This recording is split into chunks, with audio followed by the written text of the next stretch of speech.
Okay, so now we are going to talk about different things that can affect the vessels in your body. Specifically, we're going to talk about strokes, we're going to talk about TIAs, venous insufficiency, thromboembolisms, arterial sclerosis, atherosclerosis, and peripheral arterial and vascular disease. So there's a whole lot going on, but it all deals with the vessels in the body. So the first thing that we're going to start with, just going to start at the top, we're going to talk about arterial sclerosis. Arterial sclerosis deals with the thickening or the hardening of arterial walls. So I want you to think of arterial walls like a tube. You got a whole bunch of tubes in your body. These tubes are flexible. Normally, they're flexible and can let the blood go through them. If you have a lot of blood flow, the vessels might get larger and dilate. If you have less blood flow, they can constrict and get smaller. But with arterial sclerosis, these walls are going to be thick. So, this is a pretty good example because this is already pretty thick. So they're going to get thick and they're going to get hard. When they're going to get hard, it's going to be more difficult for the blood to get to different places in the body that it needs to go, as opposed to it being flexible and a much thinner wall. Along with arterial sclerosis, we have atherosclerosis. Atherosclerosis is when plaque, let's pretend it's like this marker, which is aptly the correct, kind of a good color for it. Plaque gets in those arteries and kind of clogs it up. Think of it like a clogged pipe in your bathroom or in your kitchen sink or something. The more plaque in there, the less blood flow. So you can get a little bit through there, but you're not going to have that great success. So atherosclerosis deals with plaque. I'm going to show you how it's spelled. Atherosclerosis is A-T-H, while arterial sclerosis is A-R-T. So atherosclerosis deals with the formation of plaque, or think of it like fat, and it looks A-T-H. It's got A-T, so you just think of it like at, with the F on the beginning of it. It's like fat would be getting inside of the arteries. Arterial sclerosis deals specifically with the thickening or the hardening of the arterial walls. So there are some different risk factors that can go along with this. Family history, obesity, diet, increased age, gender. For atherosclerosis, a patient that has high LDL levels and low HDL levels, a patient that has a diet that's high in cholesterol or triglycerides. People can have a predisposition to this that goes along with their genetics. Patients who smoke or who undergo a lot of stress. And there are some factors that they can't change. I forgot what they called that specifically, but it's like a factor that cannot be changed. So obviously you can't change your gender, you can't change your age, you can't change your ethnicity. So African Americans and Hispanics are more likely to have atherosclerosis. Same with older adults, you can't change your age. So when you're evaluating patients that have arterial sclerosis or atherosclerosis, you're going to want to take their blood to do a CBC and get their lipid levels and their triglyceride levels. When you do your assessment, you're going to do a cardiovascular assessment, so check all their pulses and check their heart. You're going to take their blood pressure in both arms because there could be an occlusion in one of these arms that's giving you a different reading than what their blood pressure could actually be. You also want to take the extremity and the temperatures in their extremities, because if they have a really cold leg or a really hot arm or something, you need to know about that. You could also hear a bruit, which is like a swishing sound because of turbulent blood flow in a vessel. Normally it's because the vessel is narrowed and kind of like that instead of it being like that. For people who have arterial sclerosis or atherosclerosis, but primarily for arterial sclerosis, you can encourage them to change their diet, so including more fruits and vegetables, whole grains, poultry, fish, legumes, nuts. Obviously limit sweets, red meats, and trans fats. Increase their physical activity. They can take medicines like statins, and obviously if they're taking a statin, avoid grapefruit. And for atherosclerosis, they can take those drugs that can help lower their LDL and increase their HDL levels, and obviously decreasing food that has cholesterol in it. So that's arterial sclerosis and atherosclerosis. Arterial sclerosis, remember, is the thickening or the hardening of the arterial walls, while atherosclerosis deals with like the formation of plaque on the inside of the walls. Remember, this was the vessel, or we could just do this again. This is the vessel, and then this would be atherosclerosis, where there is plaque on the inside of the vessel. See how it's kind of like stopping it up? So that's arterial and atherosclerosis. Now we're going to talk about peripheral vascular disease and peripheral arterial disease. This is the change, this results from a change in natural flow of blood through the veins and the arteries in the body. So there can be obstructions, whether it's plaque or if it's a blood clot, or if there's a tumor on the outside of the vessel and it's pushing against the vessel, there could be some occlusion in that vessel. So there's different reasons why this could happen, but we're just going to talk about in general when somebody has peripheral vascular disease or peripheral arterial disease. So risk factors include atherosclerosis, so like the formation of plaque inside the vessels, advanced age, and African Americans. Those are also risk factors that can lead to this. Patients who have peripheral arterial disease will have hair loss and thick toenails. They'll have cold or gray extremities because of the decreased blood flow. They'll have pallor when their extremity is elevated, and when the extremity is like dangled or dependent, it'll be red. They'll have muscle atrophy, and they'll have necrosis because of that decreased blood flow. While a patient who has peripheral venous vascular disease, they'll have edema, they'll have strong pulses, bluish skin, they'll have aching or cramping, and their hair and their nails will be normal, so they won't have hair loss and they won't have thick toenails. But there will be like a generalized pain because of like that lack of oxygen going, like the lack of blood flow, which is the lack of oxygen going to a certain body part. There are 4 different stages of peripheral vascular disease. The first one, and I'll hold this up so that y'all can see this. These are the 4 stages, and see how there's a little line? I'm sorry that this is kind of difficult to read. Hopefully it'll come into focus for you. But there's 4 different stages. The first one is asymptomatic. There will be no claudication, so there's no muscle pain, but the pedal pulses will be decreased or absent. There could be a bruit or an aneurysm that may be present, but it may not be present. With stage 2, there is muscle pain, so it's called claudication. There's also cramps. There's burning feeling in the muscles with exercise that's relieved with rest. So the first stage is asymptomatic. They have decreased pedal pulses, or they could just be completely absent, but there's no muscle pain. The second stage, there is muscle pain, but it's relieved with rest. Then we get to the third stage, where it's called rest pain. So the numbness, burning, and muscle pains can wake them up at night, and it's relieved by a dependent position, and there's typically pain in the distal part of the body. So like, since this is the distal part, there'd be more pain down here. And the 4th stage is called necrosis or gangrene. That's when there are ulcers or blackened tissue on the toes, the 4 feet and the heels, and there's possibly a gangrenous odor present. So that's obviously the most severe and not good because infection could set in. You're going to evaluate these patients by doing an MRA assessing the blood flow. You can do Doppler probes, an exercise tolerance test. I'm not going to be able to say this, but I'll hold it up. This deals with the arterial flow of blood in the limbs. And you can also do an angiogram.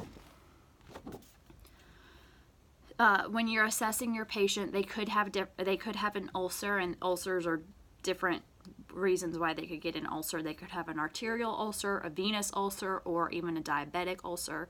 Arterial ulcers are typically seen on the toes, on the ends of the toes and between the toes. They could have cold feet, they could have hair loss, decreased pulses, and pallor with elevation. If they have venous ulcers, those are typically on the ankles. The pulses are present, and there's typically edema that goes along with it because of the backup of blood because of the venous ulcer. And then a diabetic ulcer is typically like on the bottom side of the foot, the plantar area of the foot, and the metatarsal heads on the feet. The pulses are typically present. The patient could have cool or warm feet, and it's typically painless because of the diabetic neuropathy, where they lose sensation in the nerves in their feet. So when you are treating these patients, typically the doctor is going to prescribe exercise and different positions for the patients to be in. If they are in arterial stuff, they want to typically dangle the feet. If they're in venous issues, they want to elevate the feet so that the blood will come back down. So you can remember, like, arterial, you want to dangle; venous, you want to have them up. They can take antiplatelets like Plavix or aspirin. And then they also have a drug called Trental, which increases the flexibility of the red blood cells and like decreases the blood aggregation. That is a hemorrhagic, I think I said that right. Who knows? That's that type of word. That's Trental. That's another drug that they could take. Patients want to wear loose clothing. You want to avoid raising their legs over their heart. And there are surgical options where they can dilate the arteries. These three things are for arterial disease, peripheral arterial disease. Loose clothing, avoid raising the legs over the heart, and there's two different surgical options where they can dilate the arteries, or they can use a little like probe to scrape away the plaque on the inside of the arteries. You want to teach these patients to inspect their feet daily to avoid crossing their legs, which could like constrict their blood flow, and obviously not wear restrictive clothing.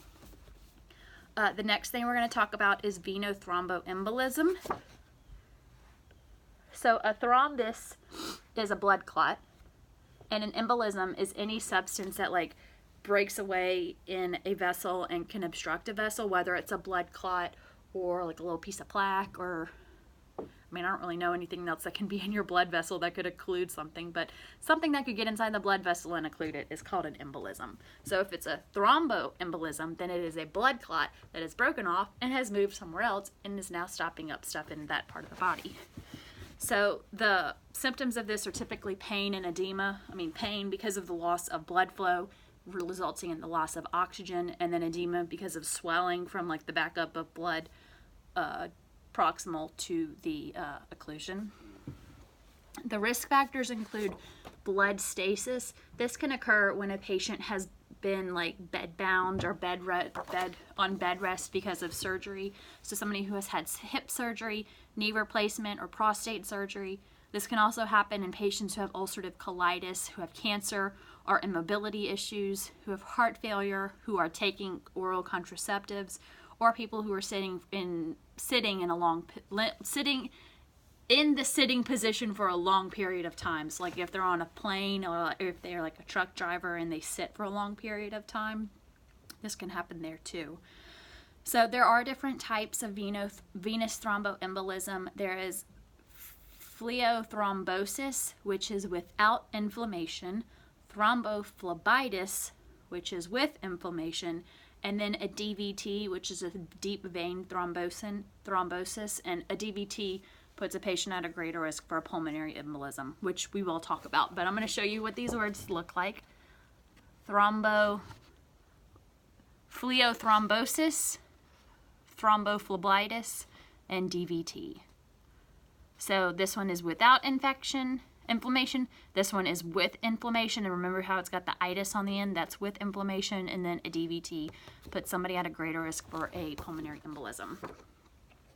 So when you assess these patients, there is a really long 9-point risk factor assessment for a venous thromboembolism. And we could go through that, but it's essentially just saying, okay, have they had surgery that's going to have them bedridden or in a position that could cause a blood clot? That's like a point. Do they have active cancer or paralysis, or do they have a cast on their limb?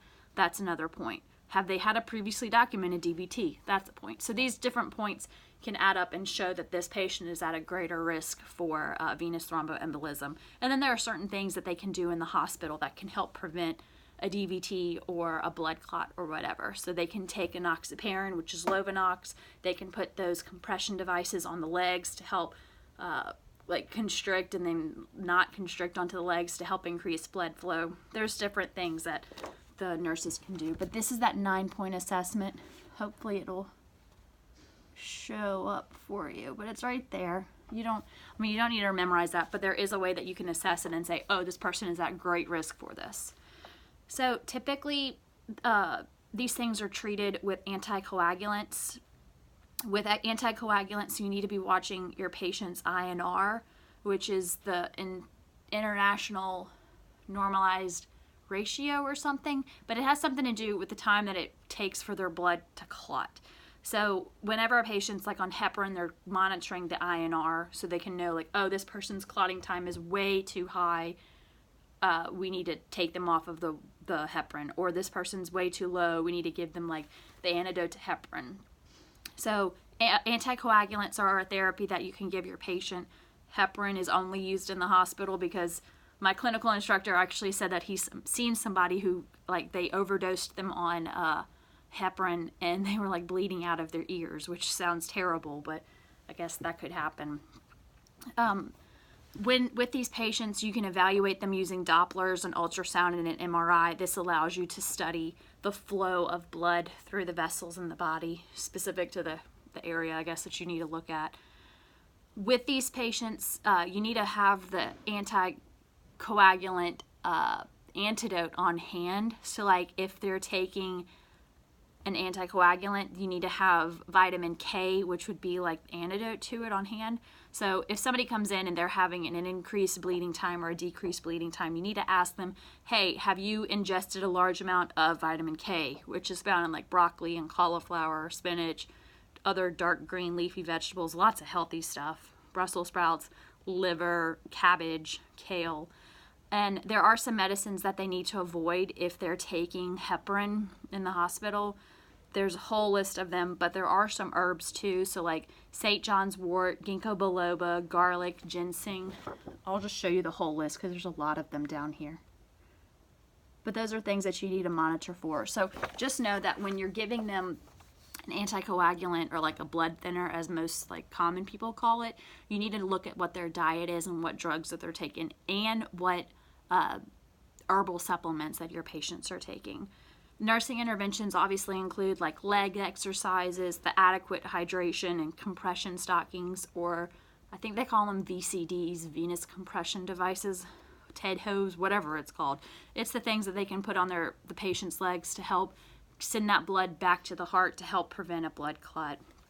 If you do suspect that a patient has a blood clot or whatever, prevention is crucial in this. So you're trying to teach them to like do these little exercises to help prevent a blood clot.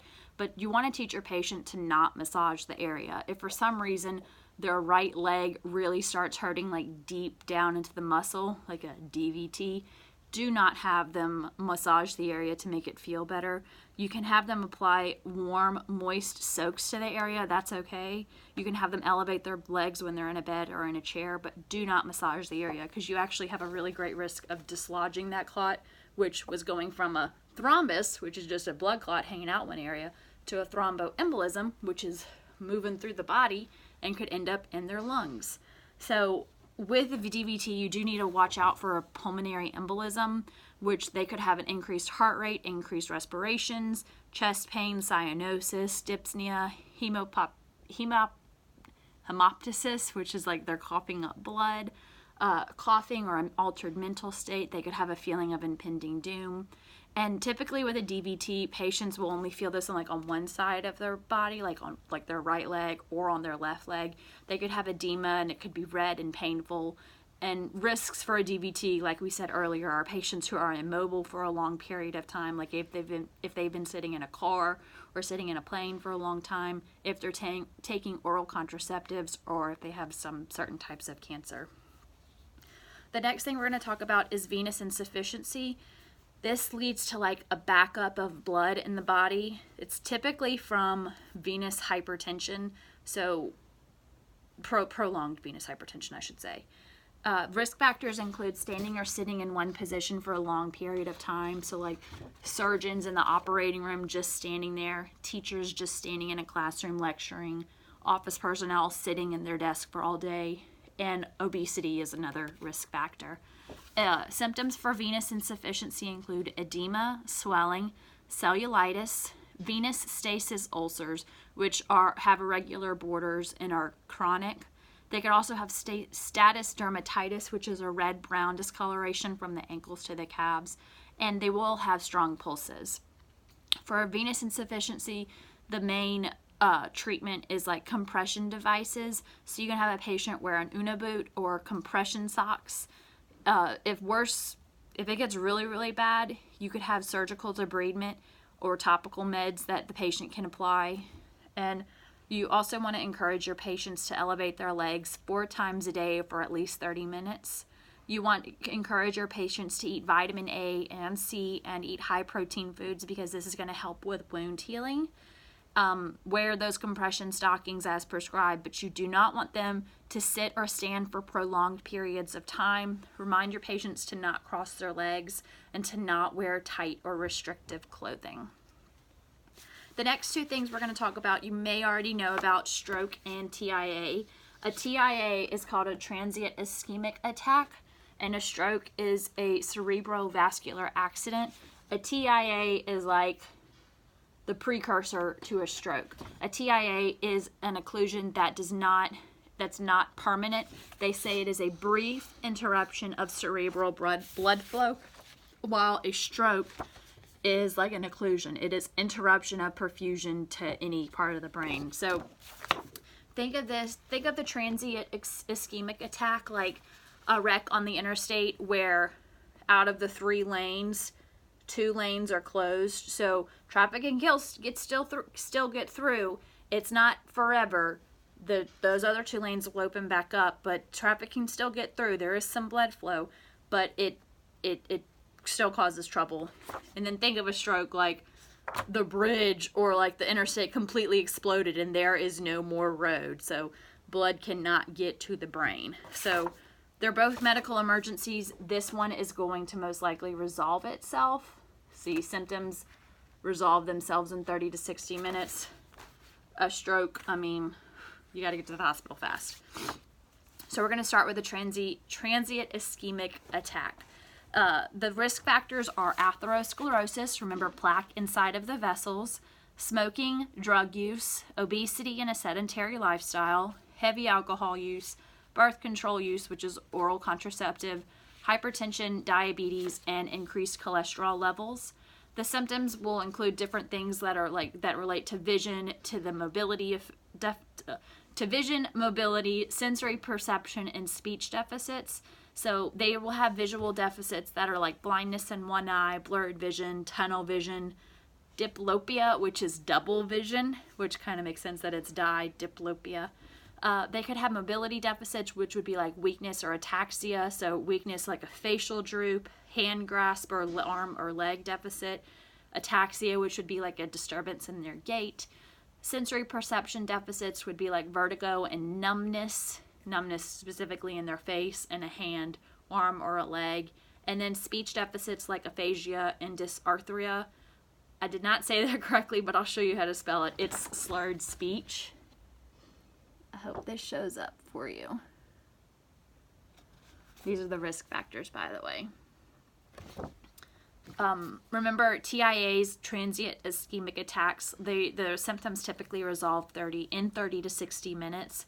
But during this time, you want to do a neurological assessment on your patient, run lab tests, look at their triglyceride levels, LDL, HDL, cholesterol. You want to do an ECG, a CT scan, an MRI. You want to see where in the brain there was that brief interruption of blood flow. For these patients, you can give them antihypertensives, antiplatelets, and antidiabetic agents. This is trying to control their blood pressure and the clotting factors in their blood. The goal is to decrease their blood pressure. You can get them to take aspirin and other antiplatelet drugs, like we said, controlling diabetes if they have diabetes, and lifestyle changes. So if they smoke, having them stop smoking, increase their activity level, decrease their alcohol consumption, take an omega-3 supplement. So there's different things that you can tell your patient to do that will hopefully decrease the likelihood of another TIA.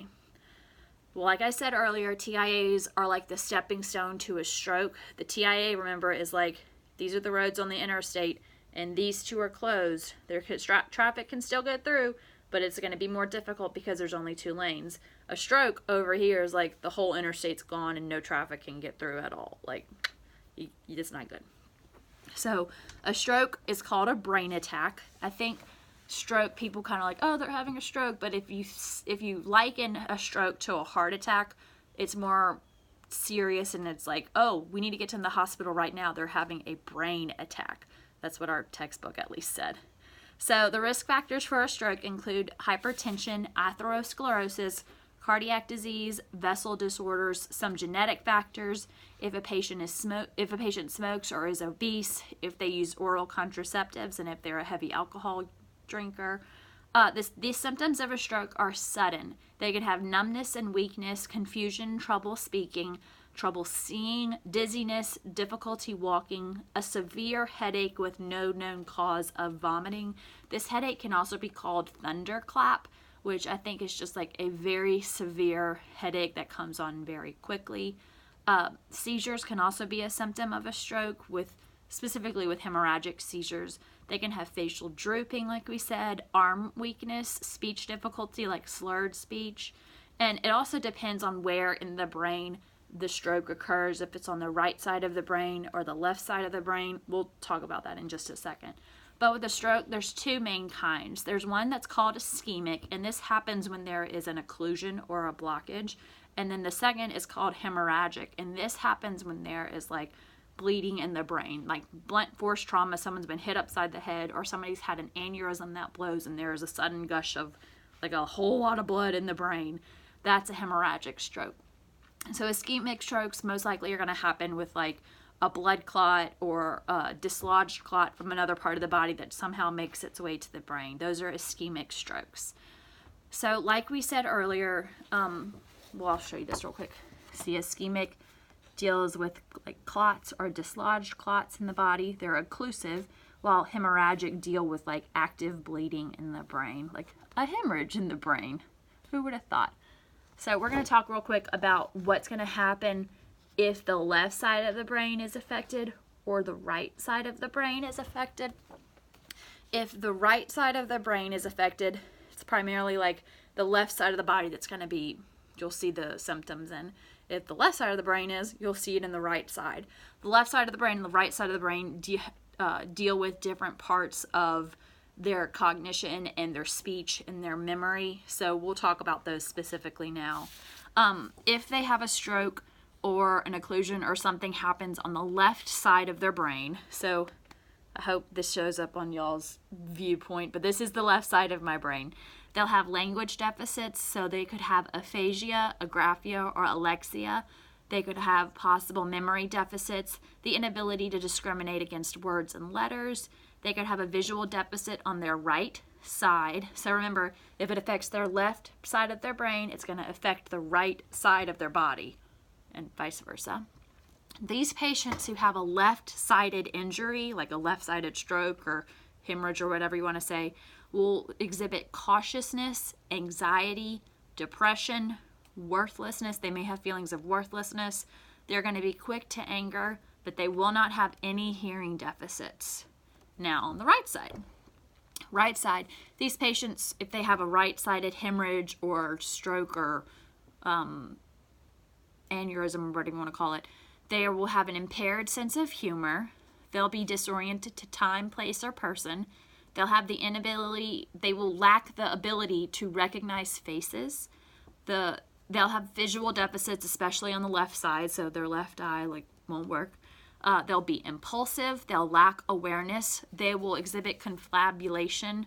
Fabulation, I think I said that right, where they're not lying, but they don't know what they're doing. Like they're telling a fib, they're telling a lie or whatever, but they're not consciously trying to lie to you. They're confabulation.